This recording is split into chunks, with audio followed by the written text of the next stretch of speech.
Здравствуйте, товарищи моряки. Сегодня я расскажу вам о адмирале Владимире Алексеевиче Корнилове, герое обороны Севастополя, ну а заодно и о нашем флоте второй четверти XIX века. Последняя эпоха существования парусного флота. Как вы помните, Крымская война закрывает страницу парусного флота, открывает страницу парового броненосного флота. Владимир Алексеевич, биография его была вполне типичной. Сын, понятное дело, дворянина, потому что вообще в дореволюционном флоте не дворяне в офицеры практически не производились. Сын иркутского и тобольского губернатора, то есть довольно высокопоставленного чиновника. 15 лет он был отдан в морской корпус, который до сих пор существует. В советское время назывался Морское училище имени Фрунзе.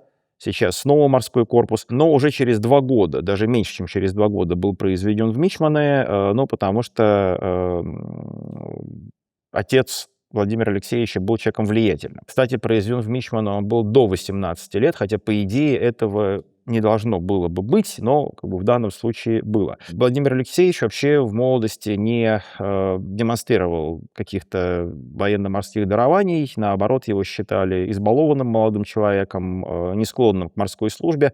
Но вот отец попытался его определить в кругосветное плавание, но кругосветное плавание сорвалось из-за повреждений корабля, на котором они шли, и они вернулись.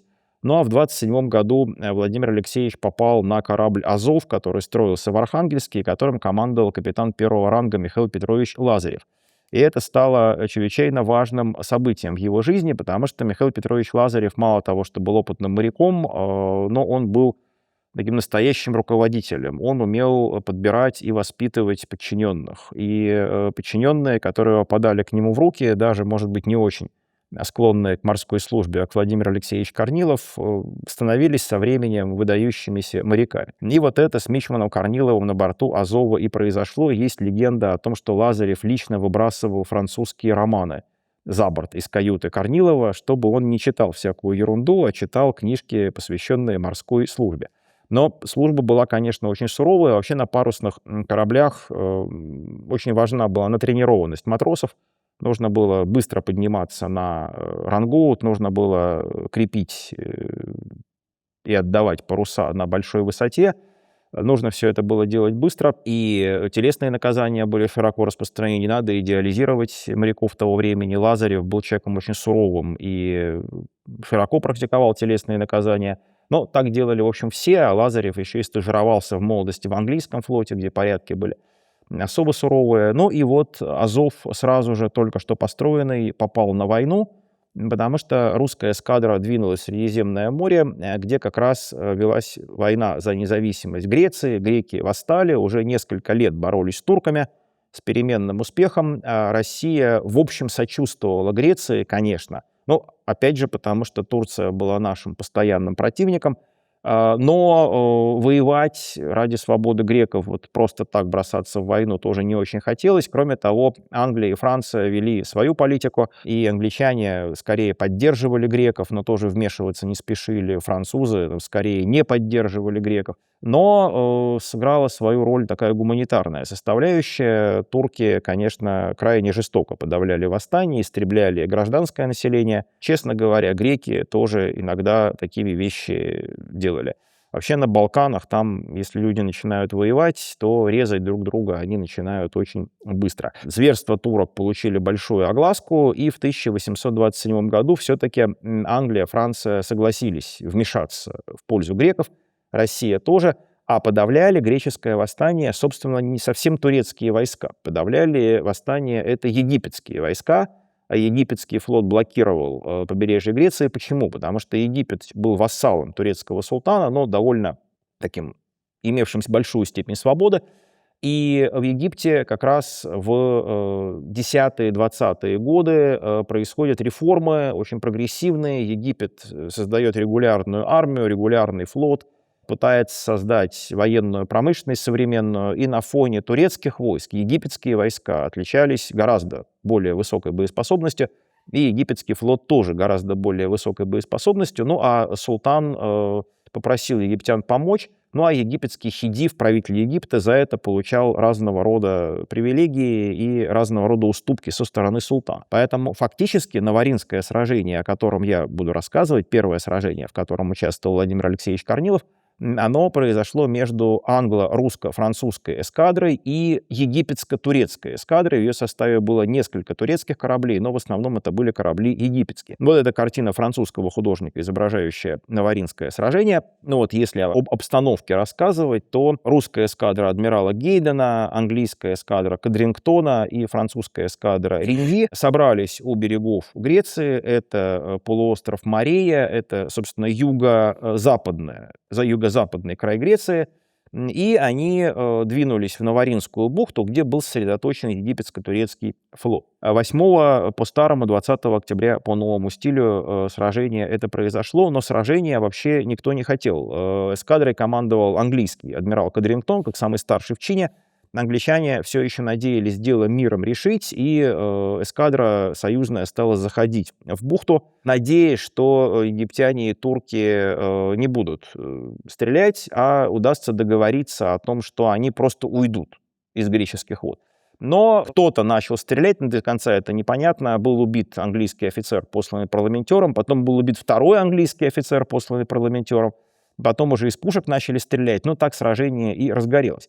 Но при этом союзная эскадра попала в плохое положение. Вот видите, бухта довольно обширная, но вход в нее узкий. Египетско-турецкий флот расположен по периметру этой бухты. Но вот в углах этой бухты вот эта куча кораблей — это транспортные суда, которые не имели боевой ценности, а вот по кругу в центре стоят боевые корабли. Получилось, что союзная эскадра зашла прямо, в пасть противнику. По количеству кораблей союзная эскадра была меньше, но на ней было больше линейных кораблей. Линейные корабли не только более крупные, но у них более толстые, более мощные борта и артиллерия большего калибра, как правило. То есть они ценнее как боевая единица, чем фрегат.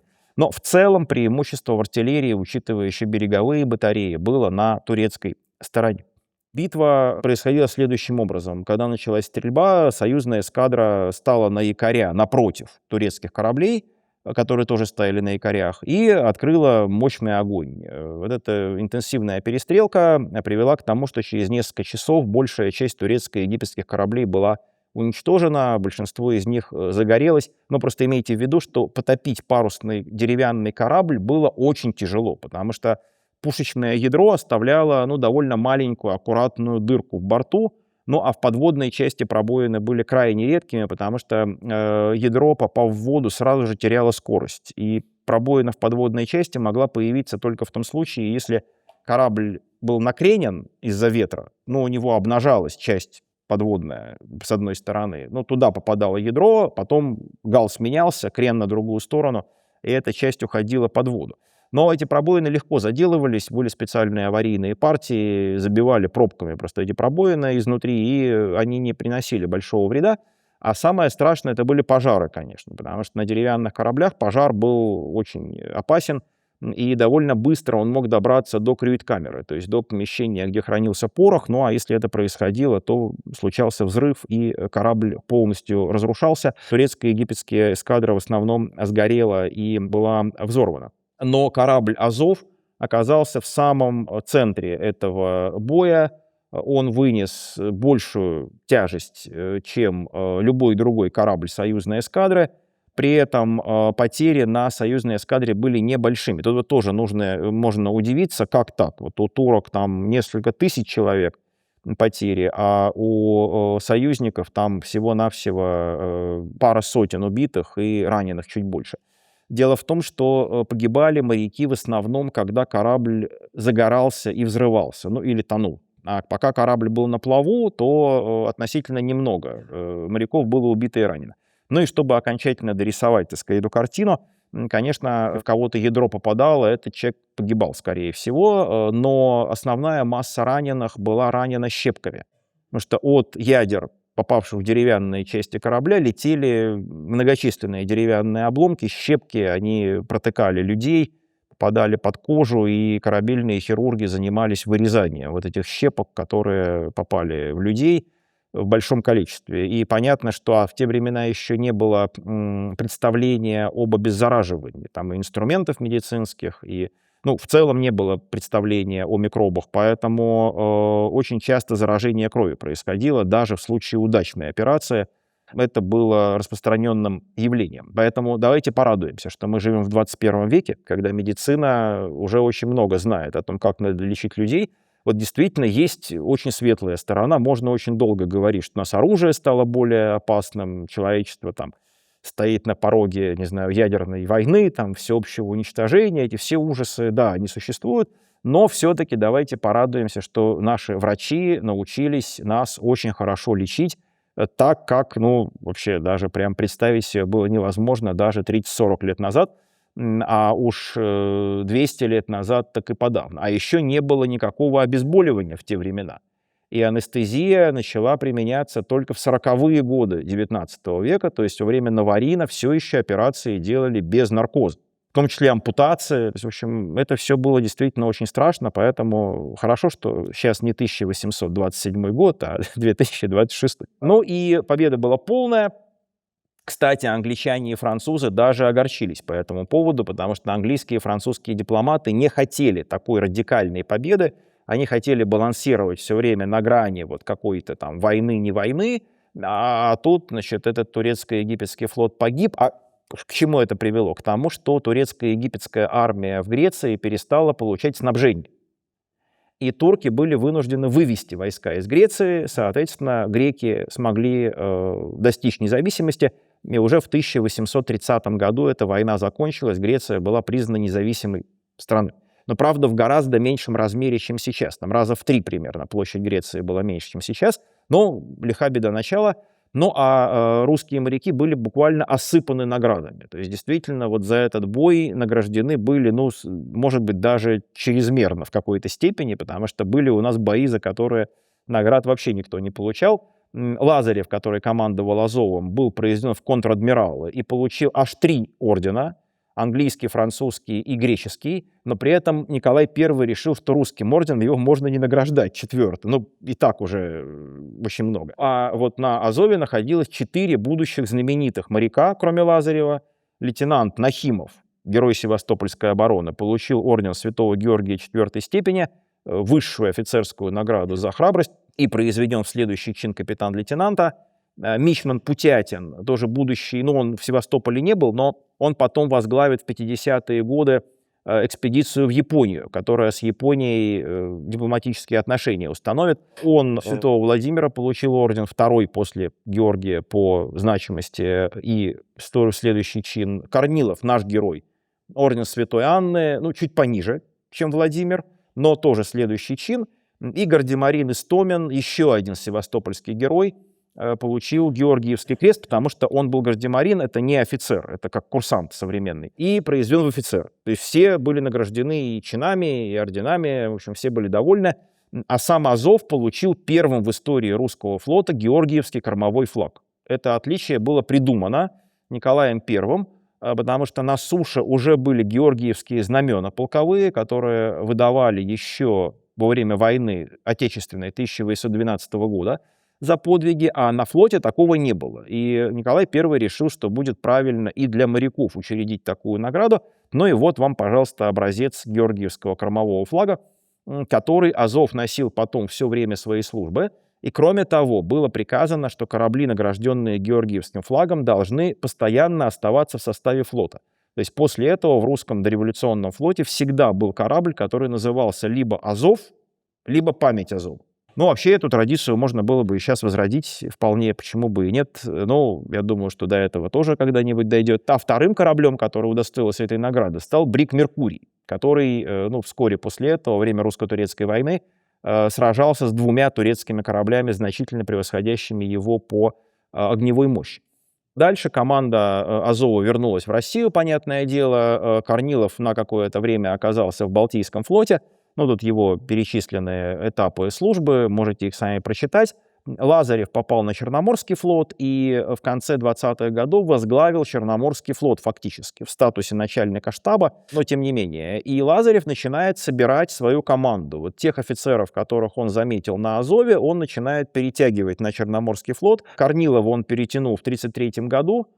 Тут же Корнилов участвует в Босфорской экспедиции. Это как раз вот очередной этап турецко-египетских противоречий, когда египетские войска уже пошли на Константинополь. И египетский хидив добился почти полной независимости, да еще и захватил там территорию современной Иордании, Палестины, Израиля, Сирии, вот все, Ближний Восток весь.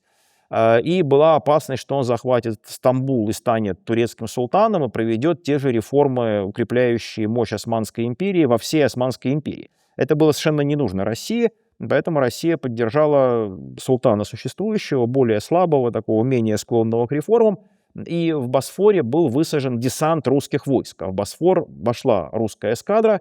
Египтяне этого испугались, но в их намерение не входил конфликт с Россией, поэтому они заключили с османским султаном мир и ушли. А Россия заключила с турками очень выгодный договор, который позволял русским военным кораблям проходить через Босфор и Дарданеллы в мирное и военное время. Он недолго, правда, действовал, до 1940 года, но, тем не менее, это был самый большой успех нашей дипломатии на направлении Черноморских проливов. Сейчас, напомню, действует порядок, когда корабли могут проходить с разрешения турецкого правительства. Ну и когда в Сирии наши войска действовали, то с разрешения турецкого правительства каждый раз запрашиваемого наши корабли ходили через Босфор и Дарданеллы в Тартус. Это, конечно, менее удобный порядок, чем если бы можно было ходить просто так по собственному желанию.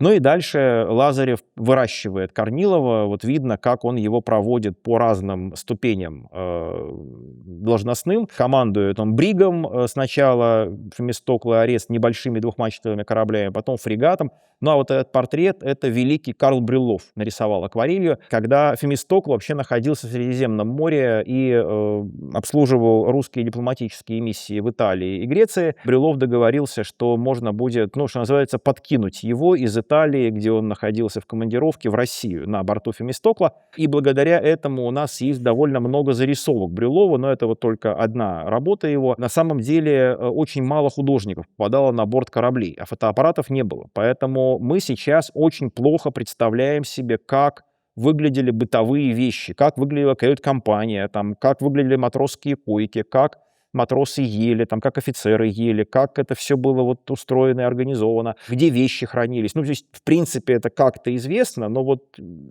детальных изображений у нас нет. А модели, например, в военно-морском музее, они не показывают внутреннее оборудование. Как правило, кораблей только внешние какие-то вещи можно увидеть. И благодаря Брюллову мы кое-что об этом знаем. Ну, а тут, обратите внимание, Корнилов был очень модный молодой человек, и тут он нарушает форму, конечно, потому что вообще Николай I требовал, чтобы все ходили застегнутые на все пуговицы военные, но моряки нарушали обязательно это, ходили расстегнутые, как Корнилов. У него мундир более темного цвета, чем надо было такого зеленого все-таки, но он почти черный. У него вот там на поясе висит такая печатка золотая, у него, ну, очень изящного покроя жилет, на ногах такие туфельки прямо, тоже совершенно неформенные. Ну, потому что он командир корабля, он мог себе все это... У него модная прическа, но он мог себе это позволить, и он так, видите, по-хозяйски опирается на карронаду, вот это орудие, которое на палубе стоит. А карронада — это короткоствольное орудие, предназначенное для стрельбы, ну, почти в упор. Оно было большого калибра, очень эффективное, но на небольшой дистанции. И в руках у него подзорная труба еще. Вот это вот единственное прижизненное цветное изображение Корнилова. То есть нет ни одной фотографии, есть еще один рисунок его уже времен обороны Севастополя изображающий. Ну, еще два рисунка, хорошо, соврал, два рисунка. Но к вопросу о том, что вот сейчас мы привыкли, что селфи по каждому поводу, но тогда это было совсем не так. В 30-е годы Корнилов становится командиром корабля «12 апостолов», об этом я еще отдельно расскажу, участвует в десантах на Кавказское побережье, пишет ряд наставлений, там переводит с английского кое-что, пишет авторские наставления, становится контр-адмиралом, начальником штаба Черноморского флота, и Лазарев видел в нем своего преемника. И когда в 1951 году Лазарев умер, Корнилов остался в должности начальника штаба Черноморского флота, но стал фактически командующим Черноморским флотом. И в 1952 году был произведен в вице-адмиралы. Ну и о 12 апостолах нужно отдельно рассказать. Есть такая книга Галины Александровны Гребенщиковой «Линейный корабль 12 апостолов». Очень рекомендую. Она с интересными иллюстрациями, такими большими. Там чертежи приведены. Там такая внутри раскладушка есть, прям раскладывается несколько страниц, прям разрез этого корабля. Он был самым совершенным русским линейным парусным кораблем, не имевшим паровой машины. Это последняя серия 120-пушечных линейных кораблей без паровых машин, вершина парусного судостроения. Еще и, ну, кроме того, что он был совершенный технически, он был еще украшен. Там в стиле классицизма была отделка, там пилястры, в общем, какая-то резьба в каютах. В общем, это все было очень эстетично. И он был огромный. 120 орудий, 3 закрытые артиллерийские палубы с орудиями, потом 4-я еще открытая, еще ниже нижней палубы кубрик, значит, на уровне ватерлинии. Экипаж доходил до 1200 человек. Это действительно был, ну, фантастический корабль. А, кстати, обратите внимание на грот рея, это средняя мачта, вот нижний рей, там люди стоят. Вот они стоят на пертах, это веревки, протянутые под рей. В таком положении работали, когда нужно было паруса либо убрать, либо отдать. Здесь понятно, что абсолютно спокойное море, работали в любую погоду, когда надо было, там залезли, поднялись, без страховки. Причем сейчас на больших парусниках работают на страховке, конечно. Тогда работали без страховки, это очень страшно. Я вот прошлым летом имел счастье совершить такой поход на паруснике «Мир», и поднимался на мачты, прям до клотика, выходил на рей. Но даже на страховке первый раз это очень страшно. Особенно, когда это бомбрамрей, это 45 метров над палубой. Это, ну вот, знаете, надо потерпеть, что называется. Но потом на 3-й, 4-й раз уже так весело, так нормально. Можно расслабиться, я бы сказал, немножко.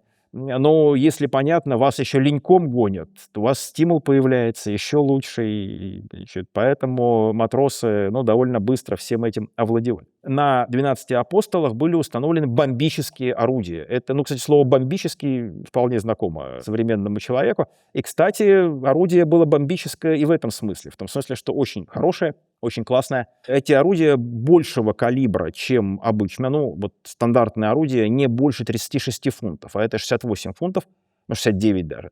Если снаряд весил 35 килограммов, они были более тонкостенными, за счет этого по весу практически такими же, как классические орудия меньшего калибра. Ну, казалось бы, тонкостенная пушка хуже, потому что меньше пороховой заряд, меньше начальная скорость, меньше дальность стрельбы. Но это все было так. Но они предназначались для стрельбы на не очень большую дистанцию, и медленно летящее ядро более эффективно проламывало борт вражеского корабля. Оно оставляло не аккуратную дырку, а оно выламывало вот прям кусок борта. Но это как пуля, которая пробивает стекло, оставляет маленькую дырочку, или теннисный мяч, который попадает в стекло и выламывает там все стекло. Грубо говоря, такой же был эффект.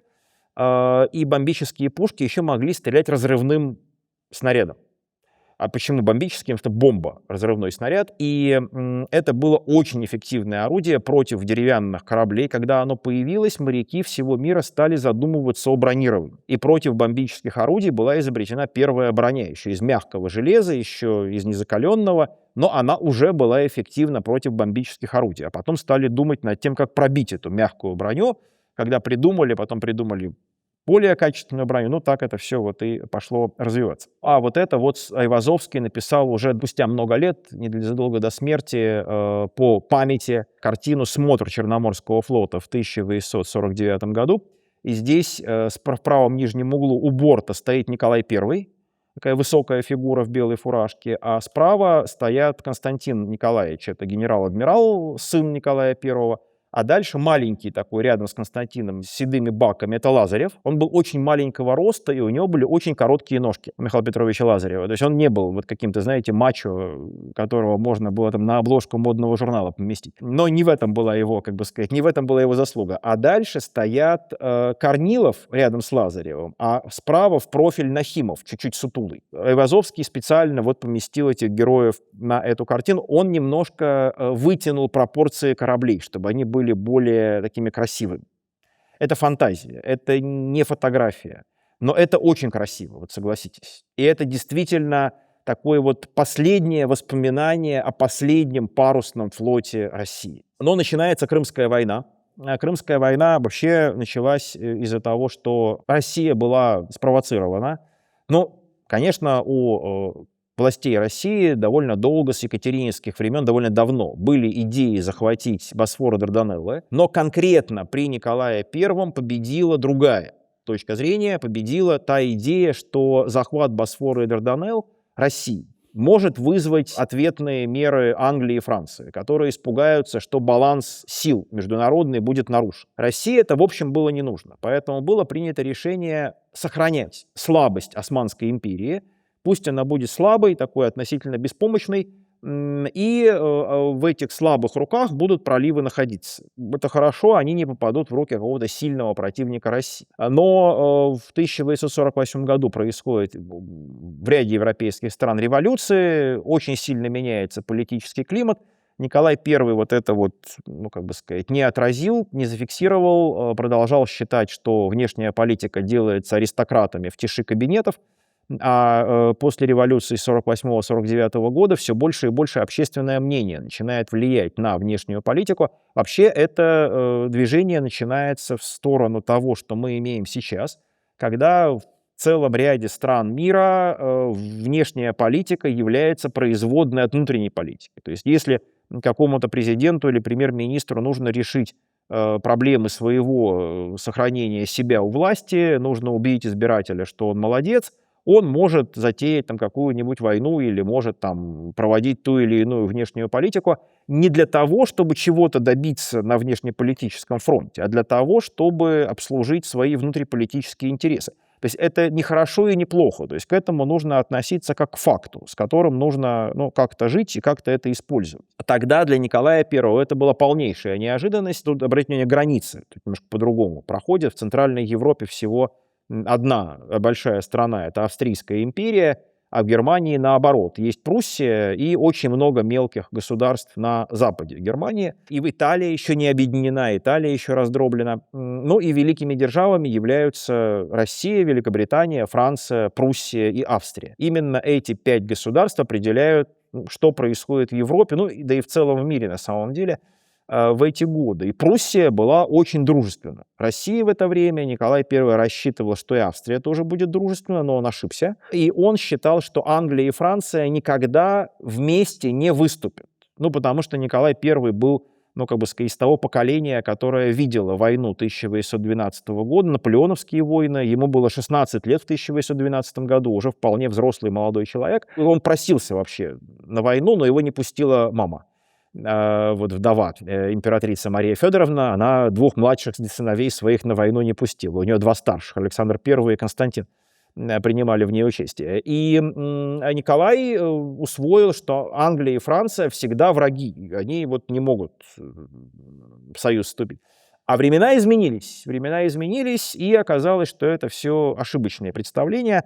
Но это противники России, Виконт Пальмерстон, который был министром иностранных дел Великобритании, потом премьер-министром. Именно про него Тютчев написал: «Вот в воинственном азарте воевода Пальмерстон поражает Русь на карте указательным перстом». В центре султан Абдул-Меджид, который правил в Турции и который начал реформы модернизаторские. Он упразднил янычарский корпус, он создал регулярную армию, регулярный флот.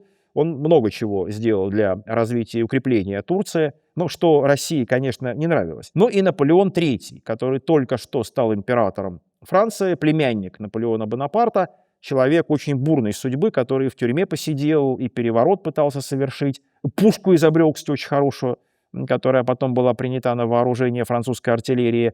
И он только что пришел к власти, и ему нужно было доказать, что он настоящий племянник своего дядюшки, великого Наполеона. А его всякие недоброжелатели называли Наполеон Малый. Тот был Наполеон Великий, это Наполеон Малый. И надо было доказать, что я не малый, я тоже крупный.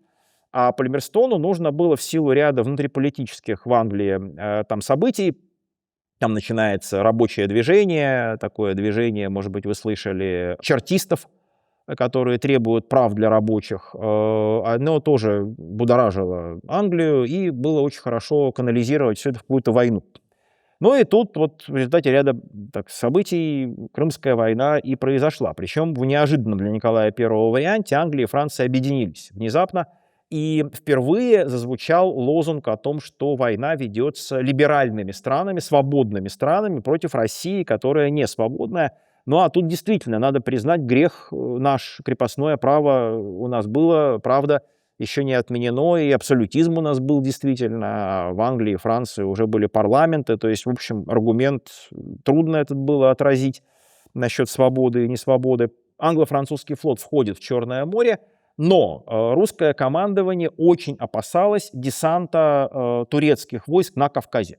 Потому что на Кавказе идет Кавказская война, часть кавказских горцев довольно активно борется против России под флагом исламского такого государства, исламского эмирата. Шамиль, знаменитый их предводитель, поэтому объективно туркам было довольно интересно поддержать это движение, а русский флот получил задачу не допустить высадки на Кавказе турецких войск. Ну а как не допустить? Самым простым образом найти турецкий военный флот и уничтожить его. И эта задача начала решаться. В итоге произошло, вот видите, здесь красная стрелка с надписью «Нахимов 1853» и подпись «Разгром турецкого флота русской Черноморской эскадры 18 ноября 1953 года в Синопском сражении».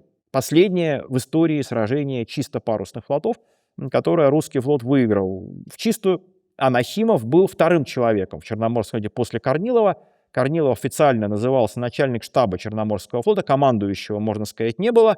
А Нахимов был командующий 5-й флотской дивизией, там было 2 флотские дивизии в Черноморском флоте, и он был по старшинству вторым после Корнилова начальником. Случайно Корнилов не попал под Синоп, он пытался попасть, но опоздал. И поэтому лавры вот нашего такого последнего флотоводца достались Нахимову, парусного флота. И орден Нахимова на самом деле поэтому и появился. Ну, наверное, если бы Корнилов разгромил турок при Синопе, у нас был бы орден Корнилова. Вот. Но так Нахимову досталась эта слава. Другое дело, что блеск этой победы был омрачен общим раскладом сил. Ну вот если мы посмотрим на соотношение сил, которые ввели в Черное море союзники, и те силы, которые они прислали в Балтийское море, мы увидим, что расклад явно не в пользу России. Причем Англия и Франция прислали только часть своих флотов. В целом, если брать все флоты на круг, английский, французский вместе и наш, то они превосходили наш флот раза в 4 примерно по количеству кораблей. То есть понятно, что при 4-кратном превосходстве, ну, конечно, на чудо надеяться можно. Но вряд ли оно произойдет. Прислали они довольно скромную часть своих флотов, но в их числе было много паровых кораблей. И вот тут действительно известная отсталость России сказалась. Ну, конечно, Англия в это время становится мастерской мира. В Англии делается, как знаете, сейчас все эти чипы делаются на Тайване. Вот в те времена все паровые машины делались в Англии. Ну и немножко во Франции. То есть даже в Германии не было никакой индустрии современной, в Италии не было современной индустрии, в Соединенных Штатах она только-только вот там вообще зарождалась, в Японии там вообще ничего не было в это время, ну не говоря там уже про другие страны мира. И в России тоже с современным производством было все очень слабо. Тут был такой момент. И Николай I не был таким, ну, знаете, не знаю, там, маньяком-ретроградом, который говорил, что нам не нужна паровая машина. Нет. Он признавал, что эта вещь полезная. Но у нас было денег немного, возможностей немного, и хотелось посмотреть, какой наиболее эффективный образец найдут англичане. А потом уже его скопировать. А англичане в конце 40-х годов шли путем проб и ошибок. У них, на самом деле, это малоизвестный факт. В 1847 году они установили паровые машины на старые линейные корабли, парусные, и поставили опыт. И оказалось, что этот корабль не может подняться вверх по Темзе. Ну, река Темза, у нее течение там несколько километров в час. А вот этот корабль не может преодолеть сопротивление течения, потому что оказалось потом уже, что обводы классических парусных судов подводной части совершенно противопоказаны паровым кораблям. Потоки, которые винт гребной образует, они отражаются от классической кормы парусного корабля, такой плоской. И получается, что винт месит воду, а никуда корабль не продвигается. И потом стали делать совершенно другие обводы. Появились клиперные, кстати, обводы. Клипер — это как раз попытка поженить вот паруса и паровую машину и сделать их эффективными вместе. Но в конце концов все равно стали жертвовать обводами парусными для большей эффективности под парами. Ну и в конце концов вообще от паруса отказались. Но в конце 40-х годов в какой-то момент показалось, что это вообще какая-то ерунда, что этот винт, он не будет работать, и это бесполезная история. А грибные колеса, которые вдоль на бортах находились, они работали. Но в артиллерийском бою эти колеса должны были быть уничтожены буквально первыми выстрелами. Ну, потому что там любое ядро, оно сразу же выводило из строя эти колеса. И было понятно, что боевой корабль колесами не может приводиться в действие. Решили поставить на паузу. Это дело в России на несколько лет. И тут вот как раз война началась. Если бы война началась на несколько лет позже, так у нас тоже были построены уже первые паровые корабли, и не было бы такой резкой разницы не было. Ну, а тут вот она была. Имейте в виду, что война, конечно, начинается достаточно неожиданно. И можно там, ну, обычно люди думают, что они подготовятся к войне, что у нас там есть еще несколько лет, а потом оказывается, что у нас нет этих нескольких лет. И всегда лучше сдвигать сроки влево. Всегда лучше, ну, запас какой-то времени заложить, и тогда, может быть, мы не очень сильно опоздаем, я бы так сказал. Потому что мировой опыт учит, что к войне нельзя быть готовым на 100% никогда. То есть даже если вы вот там прям все сделали правильно, все равно найдутся какие-то косяки и какие-то проблемы. Ну и Корнилов принял участие в другом бою за несколько дней до Синопа. Корнилов, который шел на пароходе-фрегате «Владимир» с грибными колесами, столкнулся с турецким таким же колесным пароходом «Перваз-Бахри», и произошел первый в мире бой паровых судов в море. То есть получилось, что с интервалом в несколько дней случился первый бой паровых судов и последний бой парусных. Вот это рисунок Айвазовского, набросок такой, Корнилов на палубе парохода «Владимир», а командовал Владимиром Бутаков Григорий Иванович, еще один знаменитый наш моряк, который спустя несколько лет напишет книгу «Новые основания пароходной тактики». Это будет первое тактическое руководство для паровых флотов, и тоже питомец Лазарева. Его тоже Лазарев нашел, увидел, начал выращивать. Вот что, значит, хорошая кадровая политика. Лазарев умер, а его питомцы не посрамили, что называется. Ну и поскольку Корнилов и Бутаков, это было прямо сверх ожиданий, два таких ума на борту парохода «Владимир», Владимир, благодаря хорошему маневрированию, он нанес повреждения турку такие, что турок сдался. Был приведен в Севастополь, зачислен в состав русского флота и назван Корнилов по приказу Николая I. Это вообще исключительная честь, когда вашим именем назвали корабль при вашей жизни.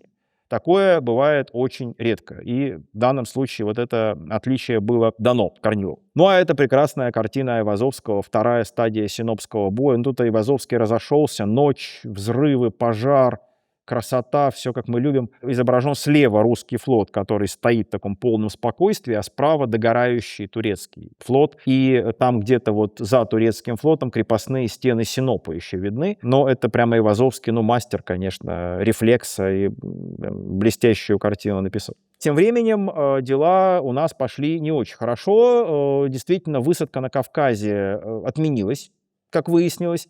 Союзники очень долго думали, что делать дальше. То есть их тянуло тоже на Кавказ, но в конце концов англичане и французы после долгих препирательств решили высадиться в Крыму. Почему? Потому что английское общественное мнение за наполеоновские войны привыкло, что целью действий английского флота и английской армии является вражеский флот. И английское руководство хотело доложить общественному мнению, напечатать в газетах, что в очередной раз англичане блестяще уничтожили очередной вражеский флот, хотя это был стратегический тупик для них. Вообще из Крыма нужно еще выйти. То есть, ну, если вы высадились в Крыму, допустим, вы там заняли весь Крым, дальше узкий Перекопский перешеек. Куда, ну, наступать? То есть надо его прорывать будет. Это, в общем-то, мешок. И русское командование считало, что англичане и французы, если они хотят нанести России максимальный ущерб, они будут высаживаться где-то в другом месте. Ну, если не на Кавказе, то в районе Одессы, например. И двигаться куда-то на север, на Киев, например. Ну, в глубину русской территории. Но англо-французское командование выбрало Крым, и это оказалось для русского командования внезапным событием. Тут вот надо разделять два понятия. Внезапный и неожиданный. Неожиданный — это если сейчас у нас потолок упадет. Ну, у нас нет основания ожидать, что он упадет, потому что здание исправное, нас сюда запустили вроде бы, значит, никаких противопоказаний нет. Это будет неожиданность. То есть то, чего ожидать было нельзя. А внезапность — это ситуация, которую мы ожидали. Но если мы по стройке ходим и каску не надели, мы будем неправы, потому что кирпичи падают на стройке, говорят, что каску нужно надеть. Все равно для нас падение кирпича на голову будет внезапным, в любом случае. Потому что в данную секунду мы этого ожидать не будем. И в этом смысле высадка в Крыму союзника была внезапной для русского командования. Произошла битва на реке Альма, в которой русские войска потерпели поражение, и англо-французы осадили Севастополь. И вот тут получилась ситуация, когда флот Севастополь спас, и в завершение я вот хотел, и нашей сегодняшней встречи, и биографии Корнилова, я бы вот так вопрос поставил. А вообще правильно ли было сделано, что флот был затоплен, моряки сняли орудия, поставили их на сухопутные бастионы, сами моряки, значит, к этим орудиям стали и обороняли сухопутную крепость? То есть не надо ли было сделать как-то по-другому? И существует довольно много, много-немного, но существуют историки, они были и раньше, в XIX веке, и сейчас они есть, которые считают, что это вот очередная ошибка там, русского командования, нужно было делать что-то другое. Но я бы вот хотел спросить, а что другое можно было бы сделать? Предположим, русский флот вышел бы и дал бы бой англо-французскому. При всех хороших качествах Корнилова, Нахимова, там, Истомина, русских матросов, русских кораблей, численное превосходство было на стороне противника, не говоря уже о превосходстве в паровых кораблях. То есть с большой долей вероятности русский флот был бы уничтожен. Ну, хорошо, допустим, 1 на 1. Ну, так не бывает, конечно, но, предположим, вот каждый русский корабль забрал бы с собой 1 корабль англо-француза. То есть русского флота нет, англо-французского флота в Черном море тоже вроде бы нет. Проходит 2 недели, из Англии и Франции приплывет новый такой же флот. А русского флота, моряков и пушек нет. И Севастополь просто будет занят, там прям вот за 1 день. А дальше не исключено, что англо-французская армия пойдет в глубину России, до Москвы-то она вряд ли дойдет, наверное. А кто его знает? До Киева точно дойдет, то есть там масштабы войны резко увеличатся, а в этой ситуации Австрия еще может вмешаться, которая постоянно балансировала на грани войны, все время пугала Россию, что она вот-вот нападет, но так и не напала, правда. Швеция, кстати, также балансировала, потому что до этого за полвека Россия отобрала у нее Финляндию, отобрать ее обратно тоже было интересно. То есть последствия развития наступления англо-французов вглубь России могли бы быть очень тяжелыми для России. А что мы имеем в нашей текущей реальности? Да, корабли были затоплены. Для того, чтобы англо-француз не ворвался в Севастопольскую бухту и не взял под обстрел с тыла севастопольские укрепления, пушки и моряки находятся на бастионах, и 11 месяцев англо-французская армия, неся огромные потери, бьется лбом об Севастополь. В конце концов, южная часть города была взята, русские отступили на северную, и можно было еще 11 месяцев биться лбом о северную часть Севастополя. Но англо-французское командование еще и зимой они понесли большие потери от холода, от болезни, снабжение там было довольно плохое.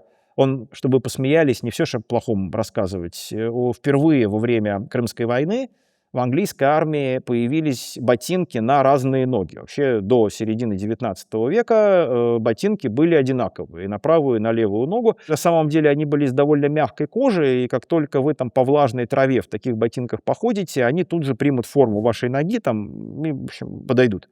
Тем более, что люди того времени простые. Они, извините, босиком ходили все лето, и там были такие копыта на ногах у людей с когтями, которые нам с вами и не снились. Нашим нежным ножкам это все, чуждо глубоко. Англичане впервые решили, правые и левые ботинки разделить и заказали у разных поставщиков правые ботинки и левые ботинки. В итоге пароход, который вез левые ботинки, утонул по дороге в Крым. И английским солдатам радостно выдали правые ботинки, а левая нога была, не совсем босая, но в чем было. И любители старины сказали, раньше-то как хорошо было, когда не было разницы между правым и левым ботинком. Хотя бы половина армии получила бы 2 ботинка. А так вся армия 1. И у англичан там было много всякой такой ерунды. Медицинская служба, кстати, благодаря Пирогову, нашему знаменитому хирургу, у русской армии была поставлена гораздо лучше, чем в английской и французской. То есть потери были очень большие, и через год осады Севастополя английское и французское правительство, опять же, потому что общественное мнение. Журналисты начали писать, что все плохо, солдаты умирают, там непонятно, что с этим Севастополем делать.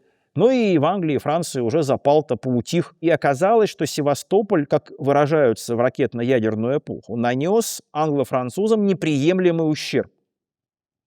То есть нанес такой ущерб, который привел к тому, что противник решил выйти из войны. И получилось, что да, мы пожертвовали Черноморским флотом, погибли наши герои Корнилов в самом начале Севастополя обороны, во время первой бомбардировки он был контужен смертельно ядром. И вот это крест из ядер, выложенный на месте его гибели, сейчас там памятник воздвигнут, и этот крест стоит уже в бетон залитый, там остается. Нахимов погиб в самом конце обороны Севастополя, Истомин погиб, но погибли там тысячи наших матросов и солдат. Но война была сведена, как в шахматах говорят, к патовой ситуации. То есть ни мы, ни противник не смогли больше ничего сделать. И в итоге был заключен мир. Россия избежала вторжения вглубь своей территории, избежала вступления в войну Австрии и Швеции, что ухудшило бы наше положение. И таким образом получилось, что мы обменяли флот на сведение войны к патовой ситуации. Ну, правильно это или нет? Я думаю, что правильно. Знаете, я тоже историк флота, у меня тоже есть флотский патриотизм, мне тоже очень нравятся наши корабли, которые бороздят гордо просторы Мирового океана. Но если рассматривать флот как инструмент политики и инструмент войны, то размен флота на прекращение войны фактически это хороший размен. Ну, в данном случае, учитывая превосходство в силах Англии и Франции над нами в целом. Корнилов обессмертил свое имя прежде всего вот тем, что он возглавил оборону Севастополя в первые недели, и были приняты героические меры по строительству укреплений, по созданию сухопутной обороны. Он эту оборону организовал, и когда он погиб, уже дело было поставлено на надежные рельсы и дальше передано в не менее надежные руки Нахимова. Корнилов, конечно, стал одним из наших национальных героев. В честь него был назван ряд кораблей. Но, кстати, давно не называли военные корабли в честь Корнилова. Надо тоже вот озаботиться этим и назвать какой-нибудь новый наш корабль. А то вон с 50-х годов не называли корабли в честь этого адмирала. Топонимов довольно много. В Севастополе вон центральная набережная в честь Корнилова и бухта в Японском море. Ну, сейчас вот в Москве не только улица есть, но и станция метро Корниловская есть. И в Тверской области проходят корниловские чтения на родине Корнилова, где он родился. Но и вот это тот самый памятник, который на Малаховом кургане был возведен, это Корнилов, который перед смертью сказал: отстаивайте же Севастополь. И вот он с этим последним напутствием, вот уже смертельно раненый, обращается с пьедестала к защитникам Севастополя. Здесь эти реконструкторы, которые в форме солдат того времени во время одной из церемоний торжественных около памятника Корнилова. Ну и, собственно, на этом можно закончить и рассказ о биографии Владимира Алексеевича Корнилова, и о Крымской войне.